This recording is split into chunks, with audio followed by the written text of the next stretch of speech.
Kvacha asti, kvacha va nāsti, kvāsti ca ekaṃ kvacha dvayam, bahunā'tra kimuktena, kiñcinnottiṣṭhate mama.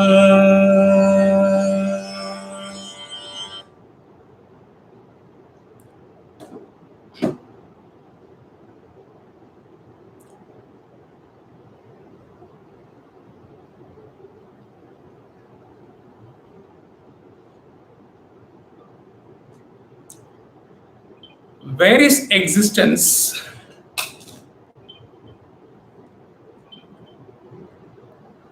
Where is non-existence?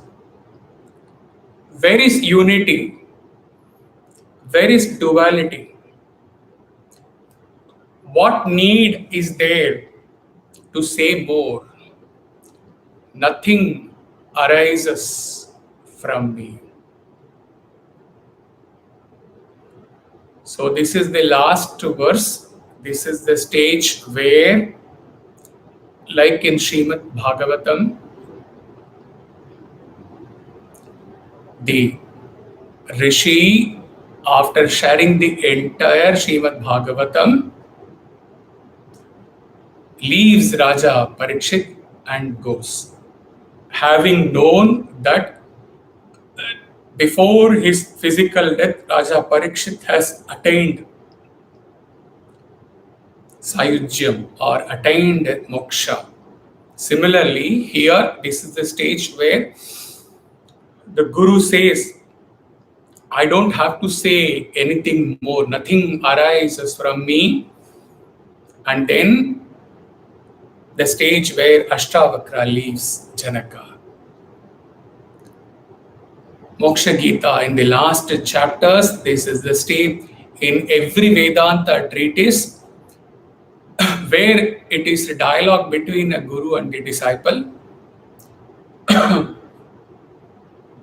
This will be the concluding thing where the Guru blesses the Shishya that now I am convinced that you have attained moksha, and now I am convinced that you don't need anymore my physical presence or my discourses or my nurturing or my monitoring or by being with you. Now you are on your own. Like Tapovan Maharaj left Sri Chinmaya, like Guru Yukteswar left Sri Paramahamsa Yogananda, the legacy goes on like that.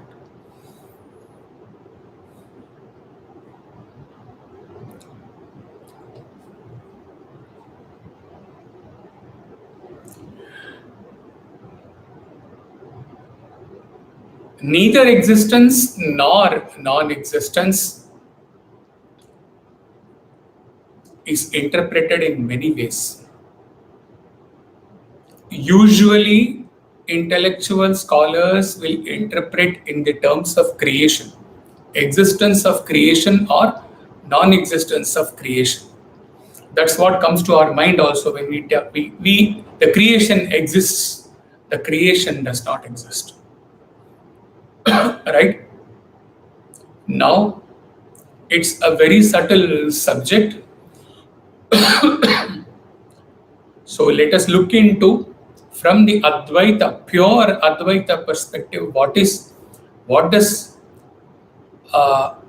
Ashtavakra says that there is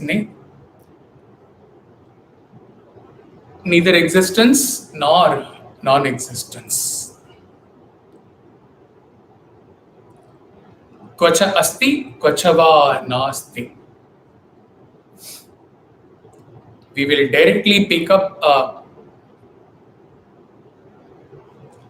to explain this most subtler subject of existence and non-existence, we have to take recourse to very subtler treatise.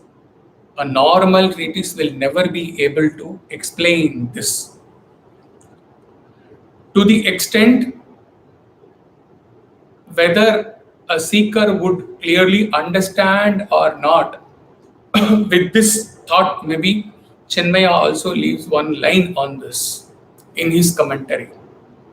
So we go directly to Mandukya Karika, which Gaudapada wrote after giving the Mandukya Upanishad after some time. Mandukya Karika exactly addresses the subtlest subject, and the verse goes like this.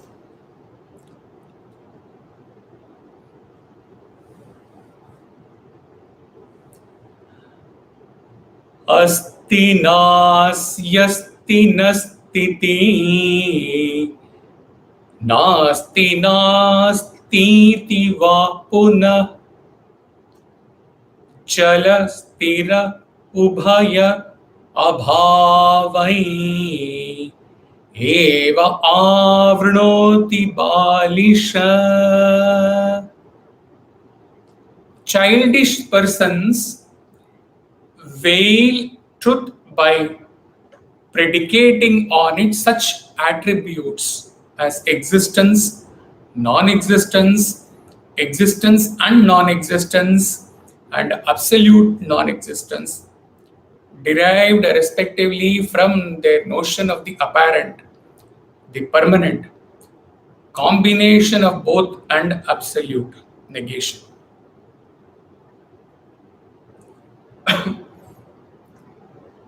Attachment of the learned to such predicates as existence, non-existence, etc., serves verily as a veil between them and the supreme reality. Some disputant asserts that Atman exists. Now, existence and non-existence is in the context of Atman, Brahman, not in the context of creation. So some says Atman exists. Another disputant, Buddhist, says it is non-existent. A third disputant, the Jaina, who is a pseudo-nihilist, believing in both the existence and non-existence of self, proclaims that Atman both exists as well as it does not exist. The absolute nihilist, one sect of the Buddhism, says nothing exists at all. He who predicates existence of Atman associates it with changeability in order to make it distinct from such impermanent objects such as jar, etc. The theory that Atman is non-existent, that is inactive, is held on account of its undifferentiated nature. It is called both existent and non-existent on account of its being subject to both changeability and immutability.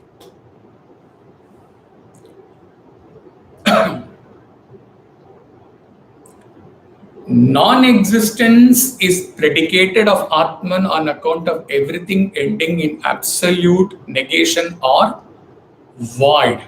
That is, the entire most part of the Advaita Prakarana of the Mandukya Karika deals with this.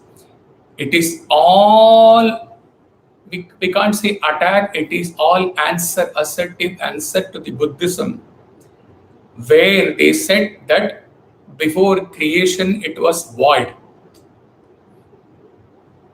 The creation just arose out of void, out of nothinglessness.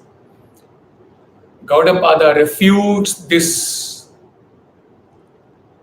and then he goes on with his arguments and he asserts and proves that something can never arise out of nothing.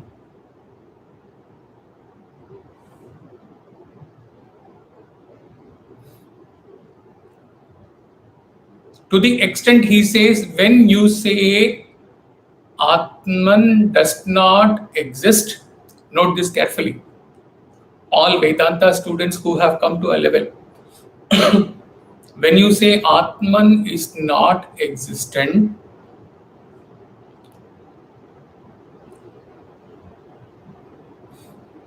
he says it is something within you which illumines your intellect, which proclaims that Atman is not existent.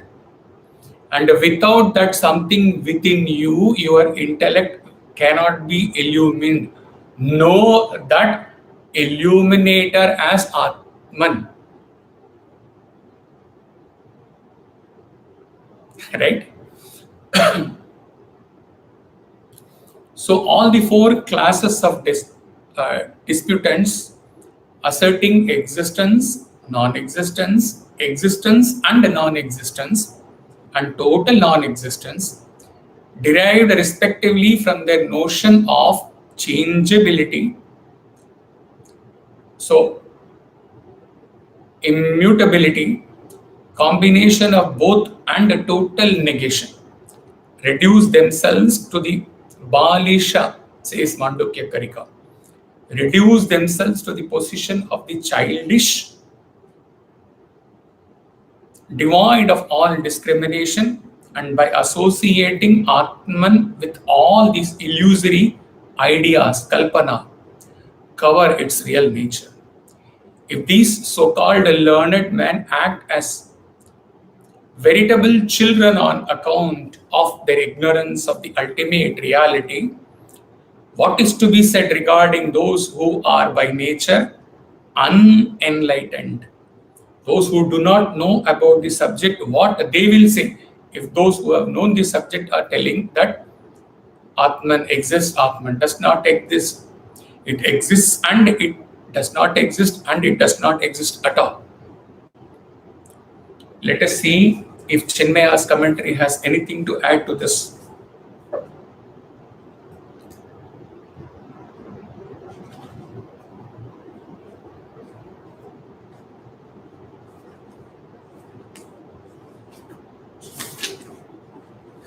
These are all priceless treasures in life.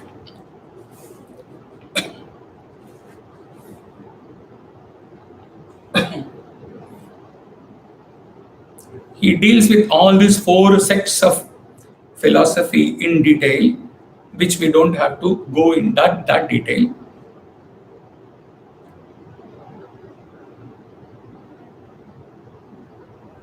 He concludes with this paragraph, the above mentioned ideas, four ideas, are special qualities upon the Atman, such as it is not, it is and it is not, it is neither is nor is not, are all assertions arrived at by philosophers defining the Atman in terms of their observations of the apparent, the permanence, the impermanence, both and neither of the two. It is because of this that Gaudapada characterizes all these schools as schools of philosophy propounded by immature minds. Now moving on to the next verse. Now he has condemned these philosophers, these schools as childish. Now he says, now he comes to the actual assertion which is in this Ashtavakra Gita concluding verse. The next verse says, he literally uses Bhagavan word in that for the first time. He says Bhagavan is untouched by these four logical alternatives, and that one who sees this is all seeing.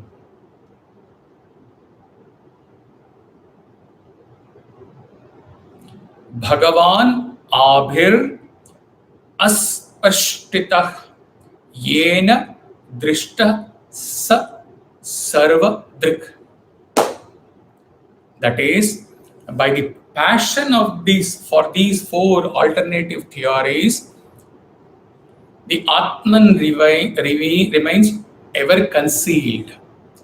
Real Atman is not experienced as a subjective, intuitive experience by all of them because they are engaged in arguing about Atman.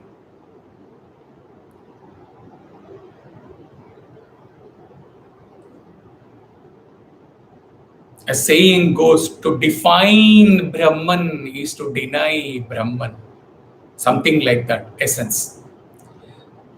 Anybody who, that is why Chinmaya says that when one comes and says, oh sir, I have known about Atman, Atman is this, Atman is that, but he starts explaining, the Guru says, shut up and get out.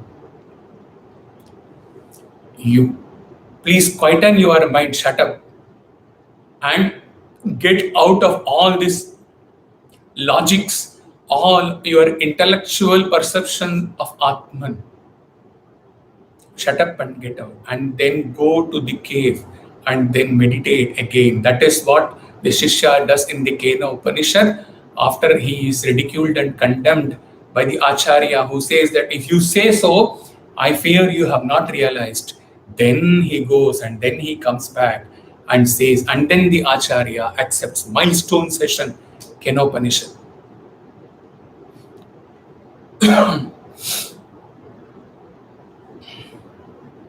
So, he who knows the Atman, now he is coming to the exact point.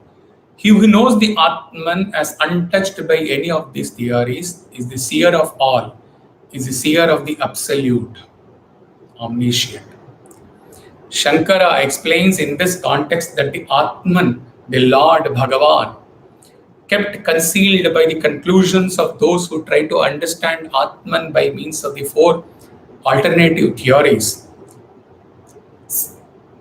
which we have already dealt with. But the Atman is untouched by the predicates of any of these four alternative theories, like existence, asti, non-existence, na asti, etc. That is to say, he is free from all imaginations such as existence, etc. According to Shankara, that stage, sa, by whom the Purusha is described in the Vedantic portions of the Upanishads, is realized is omniscient, Sarvadrik, is the seer of all. He is truly an enlightened man. That is what today's verse says, where Janaka says in his absolute state,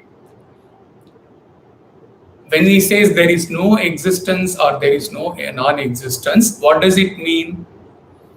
Is he trying to argue or talk about telling that there is neither? No. What he is saying, that the Sarvadrik Atman explained in the next two verse by the Gaudapada, he says this Atman and existing as that, at that state, there can be no mind, there can be no thought which can say there is existence or there is non-existence or there is neither existence or there is non-existence. He is not talking about literally about this asti, nāsti.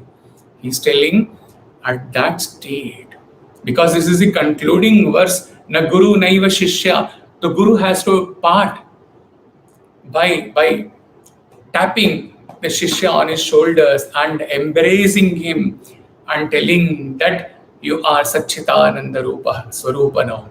Now there is no need for this discrimination, duality between Guru and Shishya. Right? So the Shishya and the Guru existing at the same state, beyond existence and non. They are not talking that there is neither existence nor non-existence.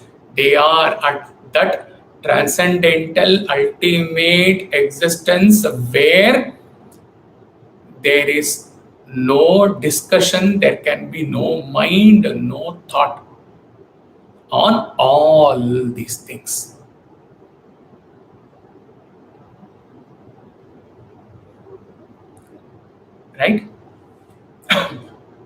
Now,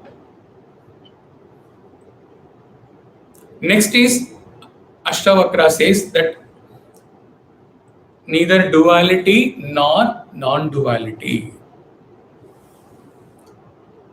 No option, we have to go to the subtler texts to understand all these things. We are taking the help of a verse from Avadhuta Gita, which starts where Ashtavakra Gita ends. Imagine. Chapter 1, verse 36 says, Advaitam kechit icchanti vadvaitam icchanti cha pare samam tattvam na vindanti vadvaita va advaita vivirjitam.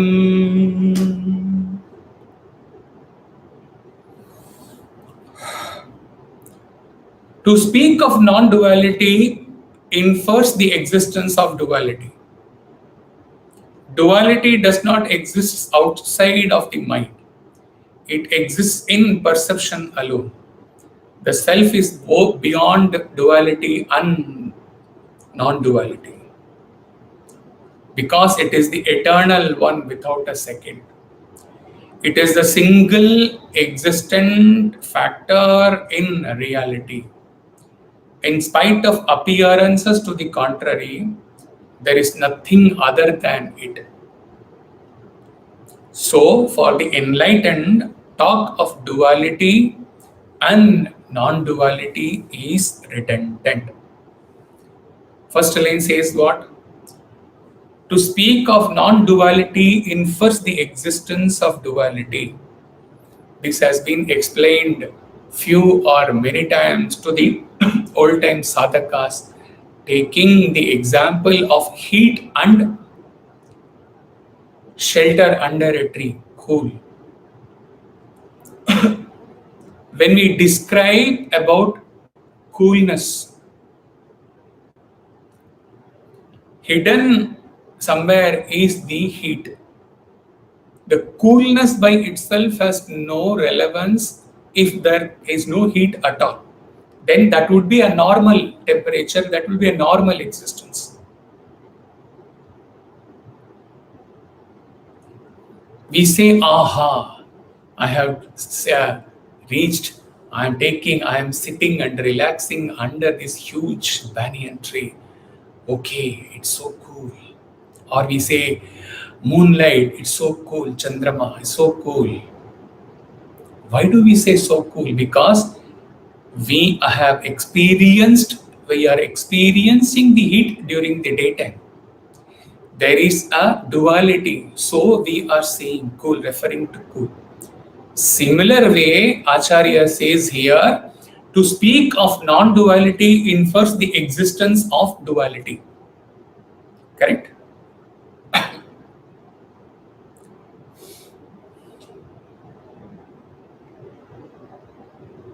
Let us go to Avadhuta Dattatraya's this verse and see if there is something more.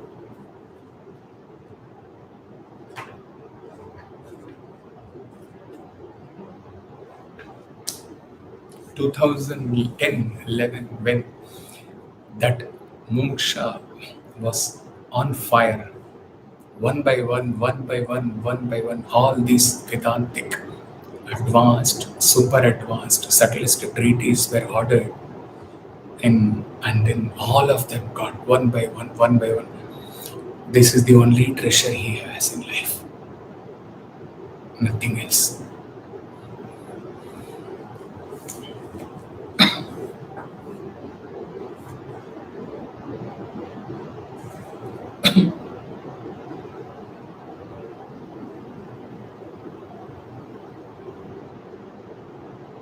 In nutshell, he says all these perceptions of duality, non-duality, even talking about non-dual, all these are all perceptions in mind and at best in intellect, sattvic intellect. When one transcends beyond all this and exists as Atman, where he cannot talk about or he cannot discuss about existence or non-existence, at that state, the relevance of duality and non-duality also goes.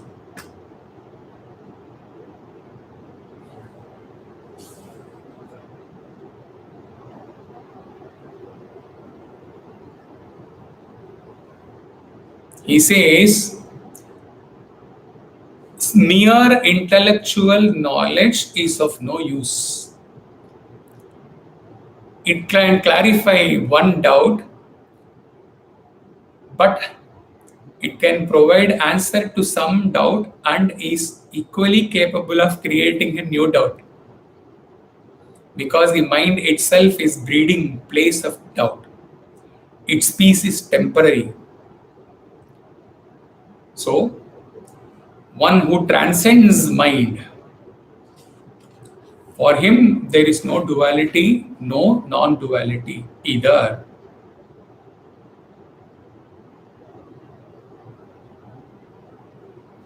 He negates, Avadhuta Gita negates all philosophies. It negates Upanishad. It says it negates Mahavakyas. It negates everything, all 6 schools of philosophy. It says all that. It doesn't even give a word of Atman or Brahman. It says one supernal light. And that is what is the essence of the Shiva Rahasya. 11 talks have been provided to few fortunate. It is all light. Supernal light. Avadhuta Gita says that all else are concepts, all else are perceptions of mind.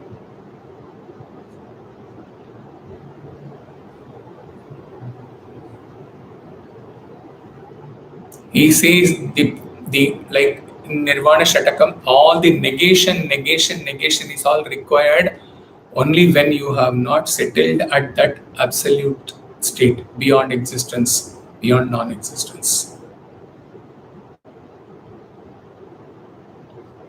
When one exists as that supernal light, Shiva is explained, described as that light in the Shiva Rahasya. The Shiva Rahasya and the Shiva Rahasya talks which are being given are subtler than Ashtavakra Gita, subtler than Avadhuta Gita, subtler than Ribhu Gita.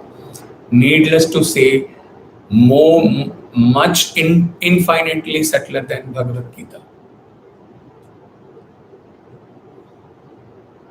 Light, supernal light.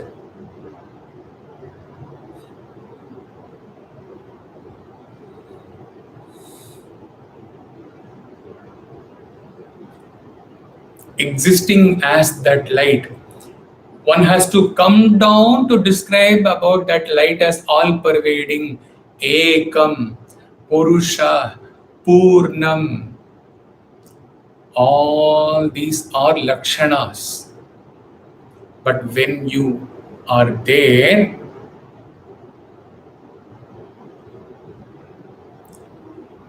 nothing else is there.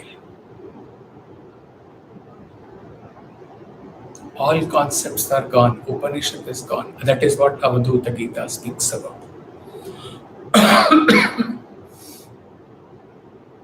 A pure thought has arisen that after Ashtavakra Gita, which is concluding today, Avadhuta Gita may be taken up. But not yet 100% sure about it. Because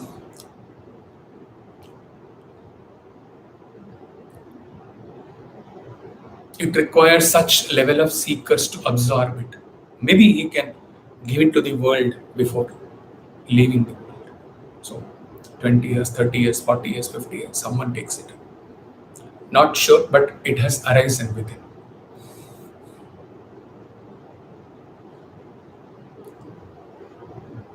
So the verse speaks of two duality. Existence and non-existence, duality and non-duality. And we have gone through the commentary on both these, from the first from Mandukya Karika and the second from Avadhuta Gita.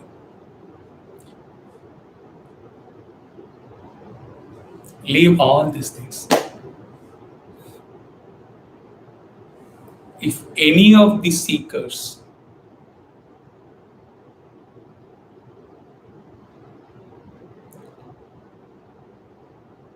either having got 5 year, 10 year, 14 years of torrential downpour of sessions from him, or any seeker who has been going through any other approach,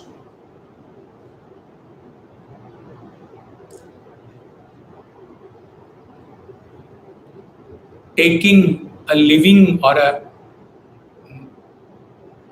non-living, a passed away guru as their preceptor, and following that guru, any guru, realized.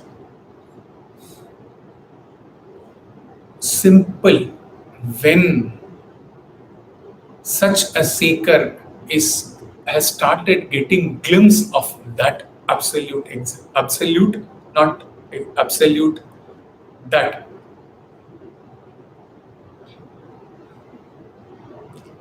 then in those few seconds or a minute or few minutes of that state in meditation,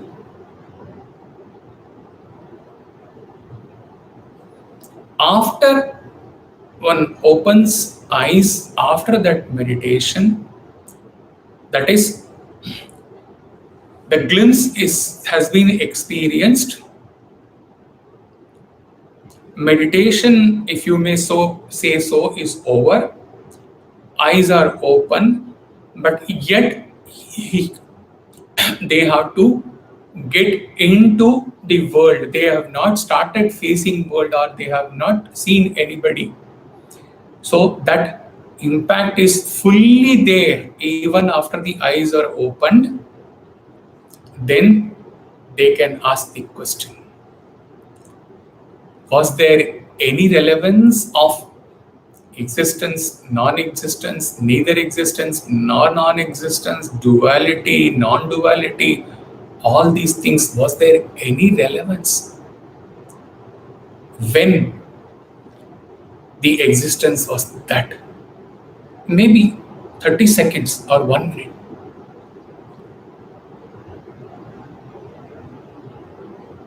Exactly the same as he has explained many times. Exactly, it is the same state when Swami comes near us, stands in front of us, smiles at us, and shows his feet and indicates, "Please go. Take Pada Namaskar."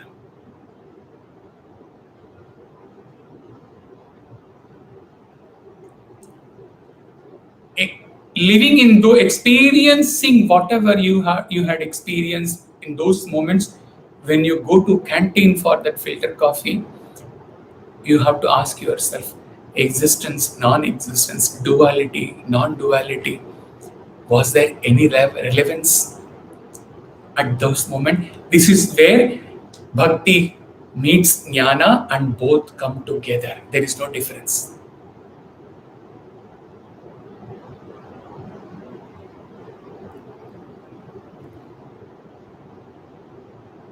The purpose is to experience that transcendental state, which cannot be explained through any words.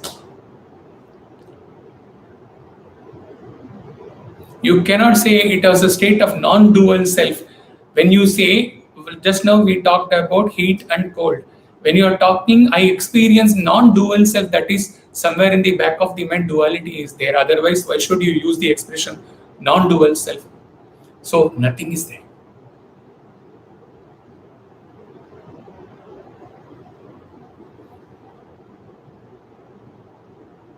This particular satsang had to be at this subtler level because The subject is like that, and this is the concluding verse.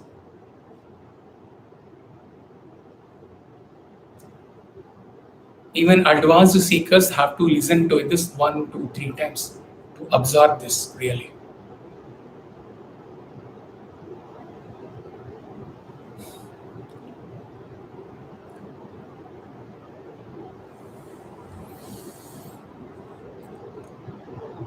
In Kularnava Tantra, this is a particular religion Tantra.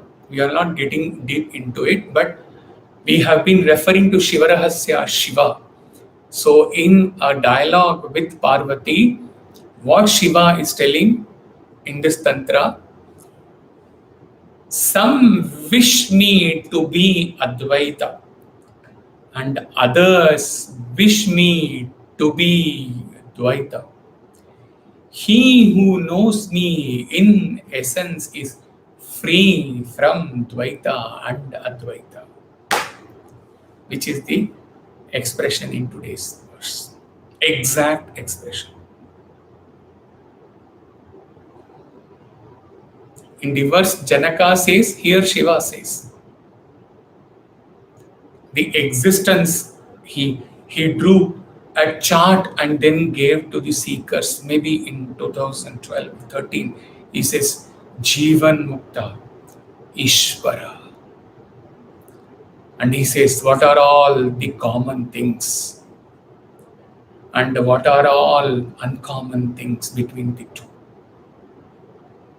Here, the commonality between both of them, if he may use this expression commonality, he doesn't know whether it is there in the English dictionary or not. Commonness, okay. Similarity in the state between the two, Janaka and Shiva, is the same. Though a Jivan Mukta or a Videha Mukta is never to compare with all-pervading God, omniscient, omnipresent God. But that state is the same.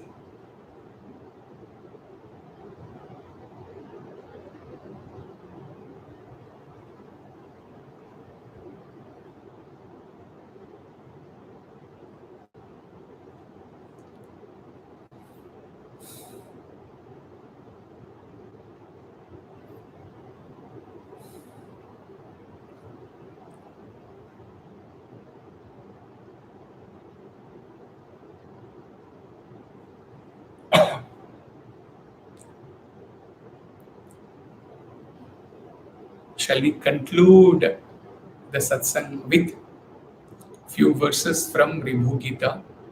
On chapter 26, Sri Ramana used to tell to his disciples, keep reading chapter 26 of Ribhu Gita. Whether you understand or not, you keep reading the chapter 26, sometime this birth or next birth, you are bound to get realization. He had glorified this chapter to that extent. And at least in 4-5 sessions on Ribhu Gita, this chapter verses would have been covered for sure.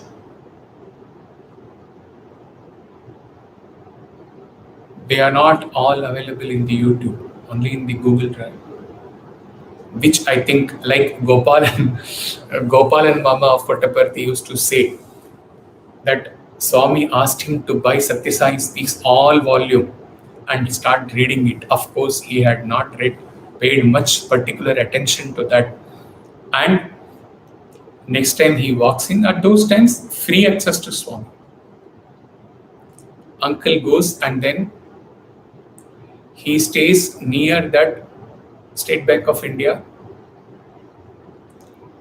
where you go from the canteen gate towards the Kalyana Mandapam. Right side, State Bank of India is there. After State Bank of India, after one line or second line, there is a sweet shop. Go inside, exactly like a Parthi Ashram, this thing, color he has given to his kutir, blue, golden, same color.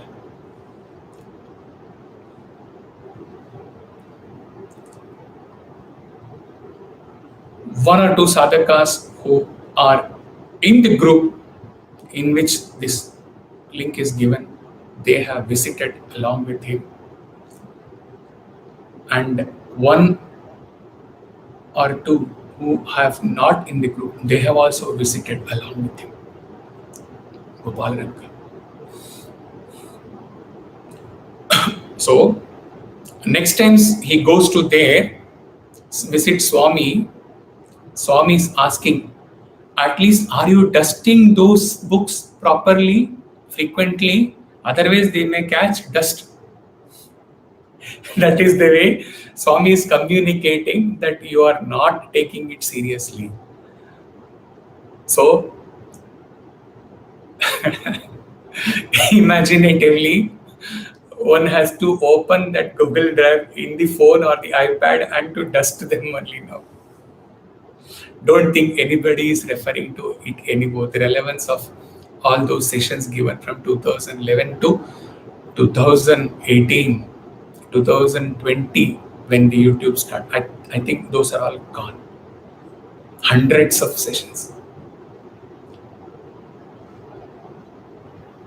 Anyone who is willing to go through, he can give the password, but I don't think it's all relevant now.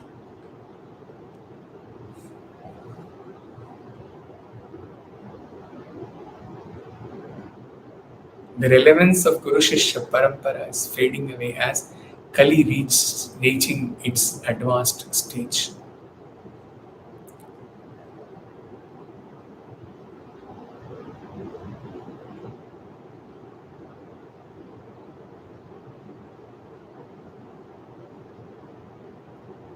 People are caught in samsara.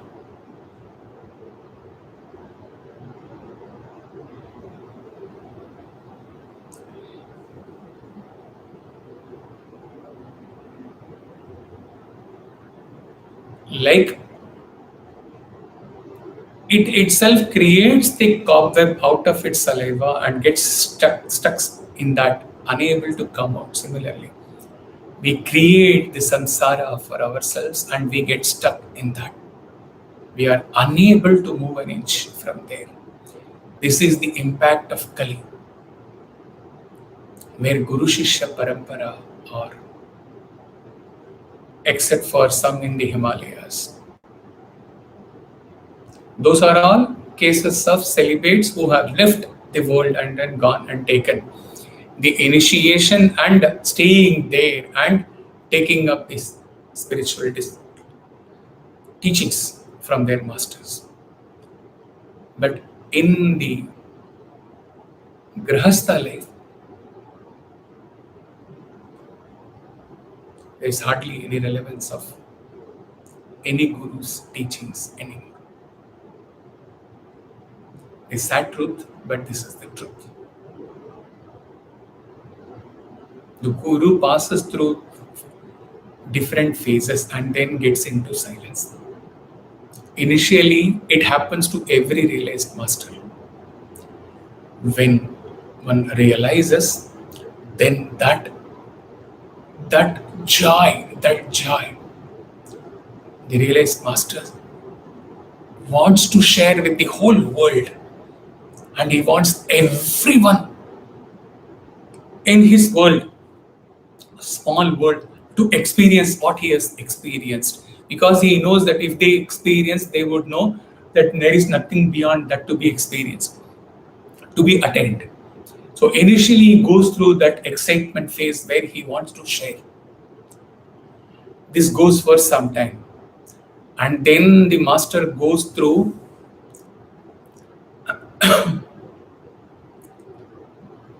relentless efforts, extraordinary, humanly impossible efforts to impart teachings day and night to those who come to him. And then he goes through a phase of sadness when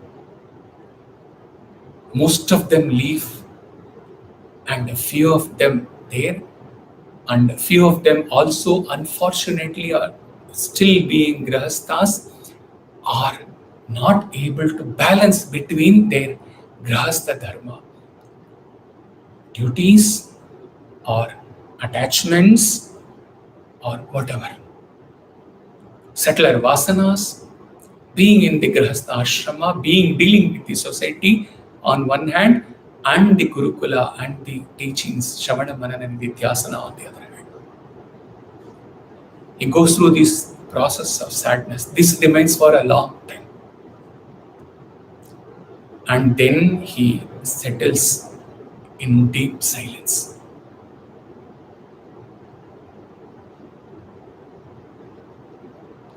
Where there is no guru, no shishya.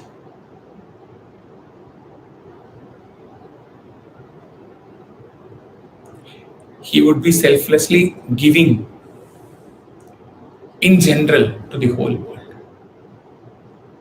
In that, like the Yadkataksha Viveka Chudamani verse, if any spiritual seeker, even including those who are still taking up with him in the Guru Shishya Parampara, even including them, if anybody is willing to come, take a jump and enjoy the coolness, the nectarine ambrosia, it's the nectarine sweetness of the secrets revealed in the talks, it's up to them.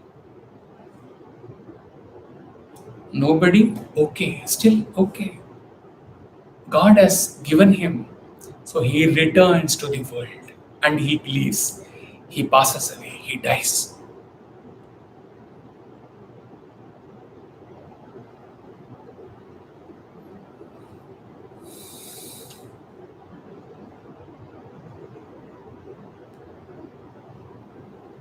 He has gone through all the 4 phases. Now in the ultimate 4th phase.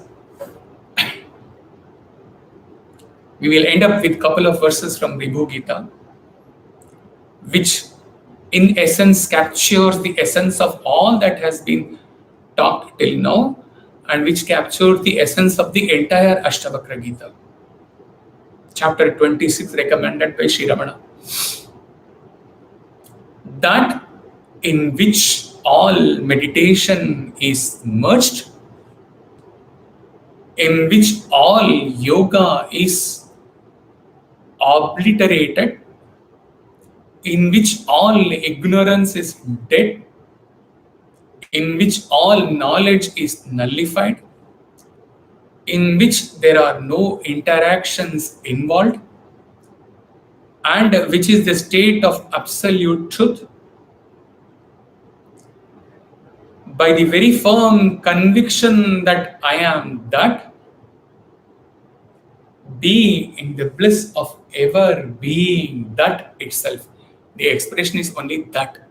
Here, it does not say be in the bliss of ever being in that state of existence, because existence, non-existence is transcended. So it says be in the bliss of ever being that itself.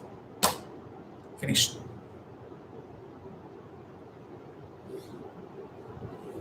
Therefore, one can here attain the undifferentiated liberation by abiding as just that itself, and with a purified mind arising out of the practice of the meditation,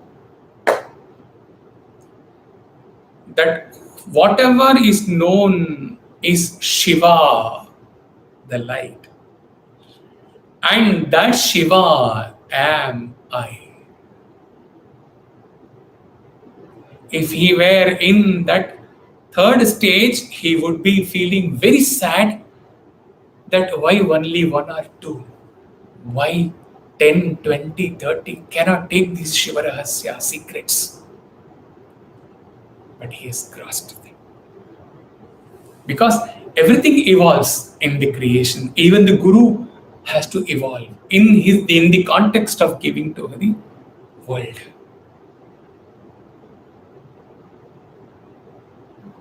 Now 2 are taking, tomorrow 1 is going to take, after 1 year nobody is going to take. Fine.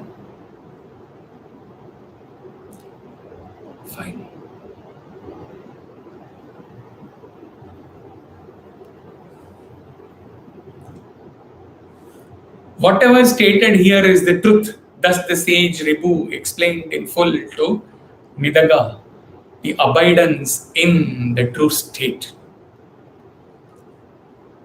Now the two lines, ending lines, where he says, what more do I say? Nothing emanates from me. For that, let us go to Chinmaya's commentary and end this.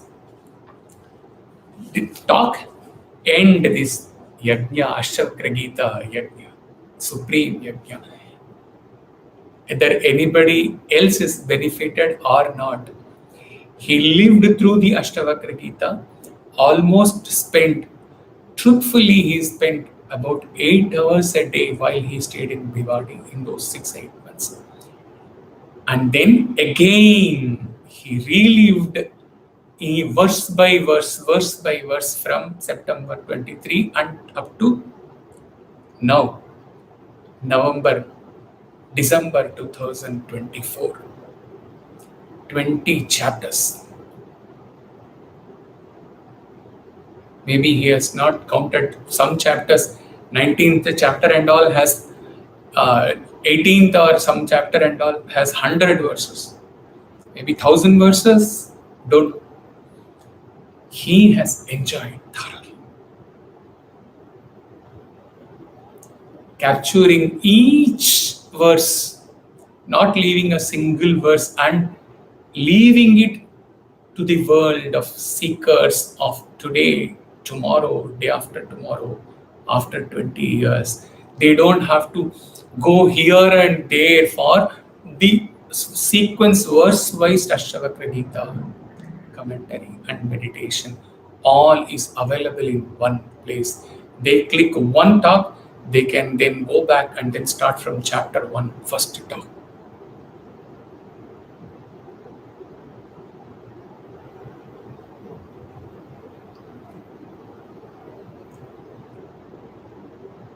We say while performing Tarpana, we say that Jnana Jnata Bharga dvayam.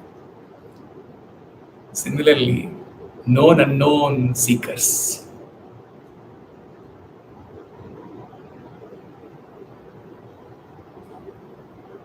It is good he doesn't know. The known seekers are 1 or 2, no problem. But others he doesn't know. Out of the sometimes 20, sometimes 30, sometimes 10, sometimes 75 views. In that, if he is not, he doesn't know whether 1 or 2 are taking seriously. But sometime will come, like his time came in August 2010, sometime will come when somebody will pick up. And to that extent, what Swami gave to him, he is returning to the world. Absolutely selflessly. That is what Swami commanded to him when he was sitting in Kolkata. Will you go in silence like this?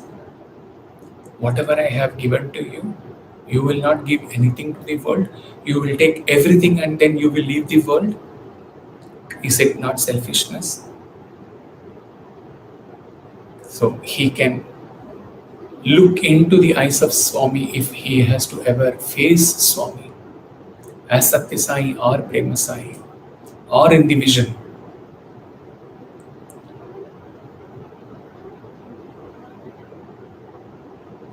Every week he experienced Swami in physical form in Sai Sath.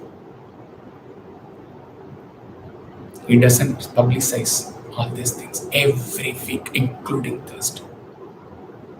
And what goes on between him and Swami?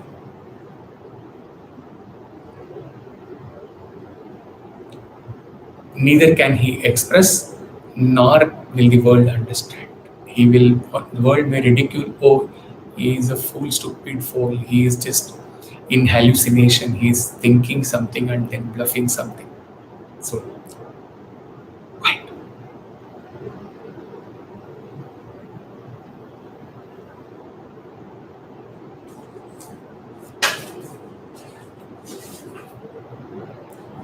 Yeah, for the last 2 lines of this concluding verse,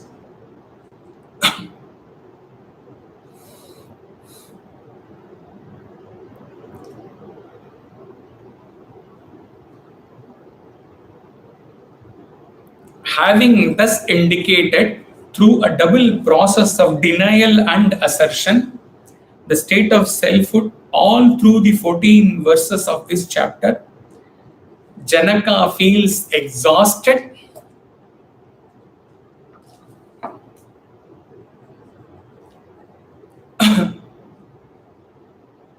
Ashtavakra feels exhausted and declares, what need is there to say anything more? He is concluding all his frail and ineffectual explanations. Okay, in this state it is Janaka. Because it says, Chinmaya writes, so far given in reporting to his teacher his inner experience of the supreme state, in the crescendo of despair, in an apparent hysterical screaming, Janaka roars with the spontaneity of the Upanishadic Rishi. Nothing indeed emanates from me.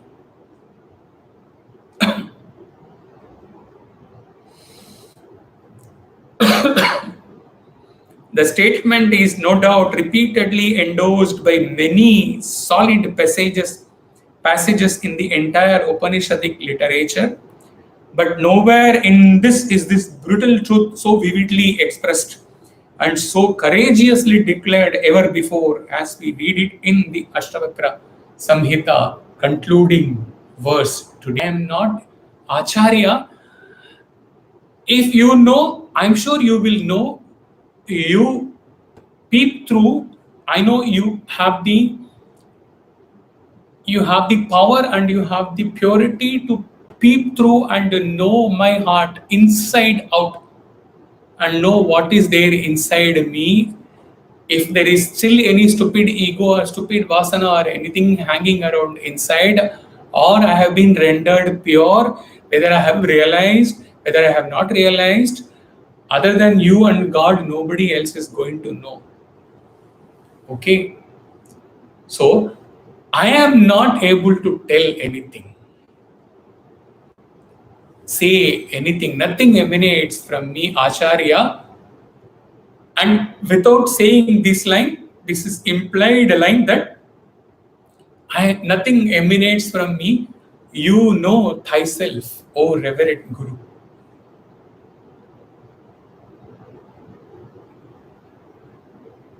Namo Namaste Guruve Mahatmane Viveka Chudamani verse session given on this also.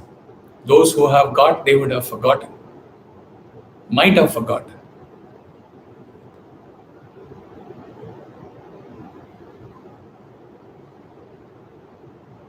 Nothing emanates from me now.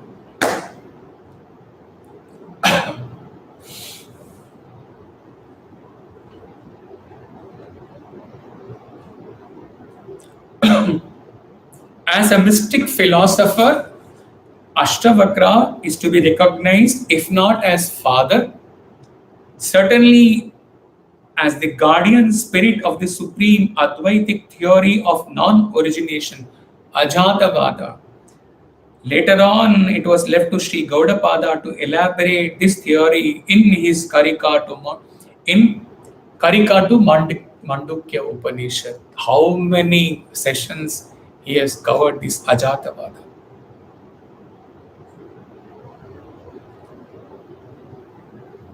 Brahma Vivartavada, Ajatavada, Shunyavada.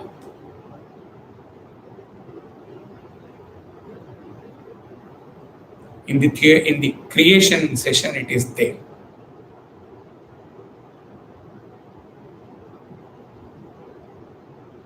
In Mandukya Upanishad sessions, it is there. Google Drive, dust. Remove dust.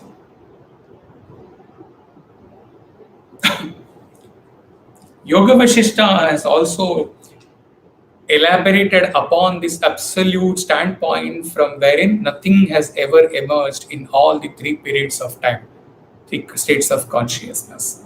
The world of names and forms is an illusion created by the restless mind, says Yoga Vasishtha. There is a verse in the Yoga Vasishtha, which Chinmaya is explaining. Though dwelling in body, since self has no body, you are the bodiless, pure seer. Even though wind moves in space, because of its perfect detachment, it is without space.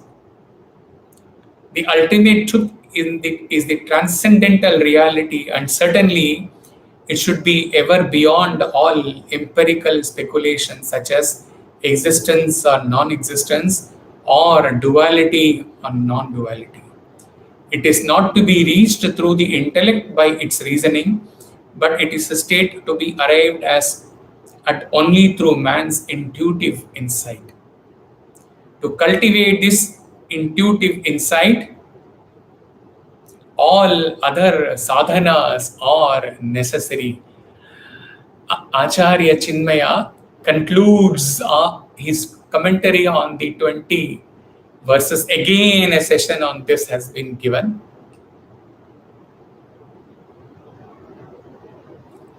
So, after giving everything, 20 verses, 20 chapters commentary, the concluding line of Acharya Chinmaya to end this Ashtavakra Samhita commentary, or if we may say, in our context, the Ashtavakra Yajna, he says, last concluding line, Shraddha, Bhakti, Dhyana, Yoga, Dvayam.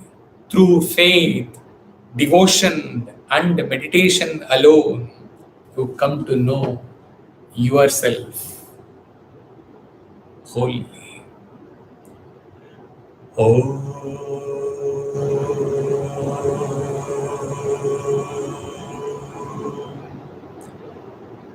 Shanti, Shanti, Shanti.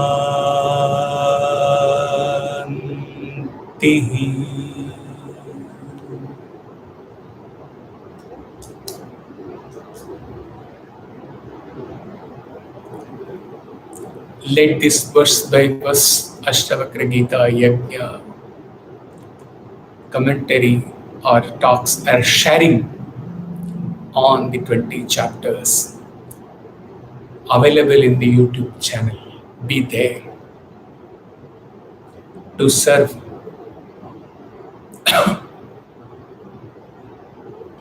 the seekers even after 20, 30, 40, 50 years.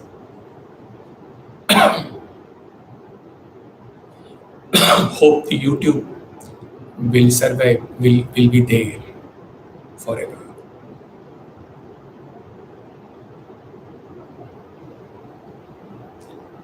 To all the seekers of the past, to all the seekers of the present, to all the seekers of the future, my prostrations.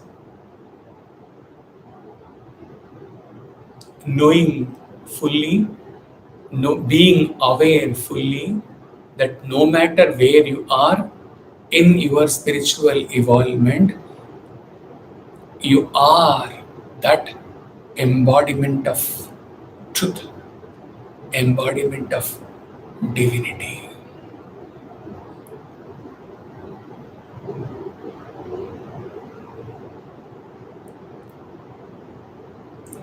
जय बोलो भगवान श्री सत्य साई बाबा जी की जय.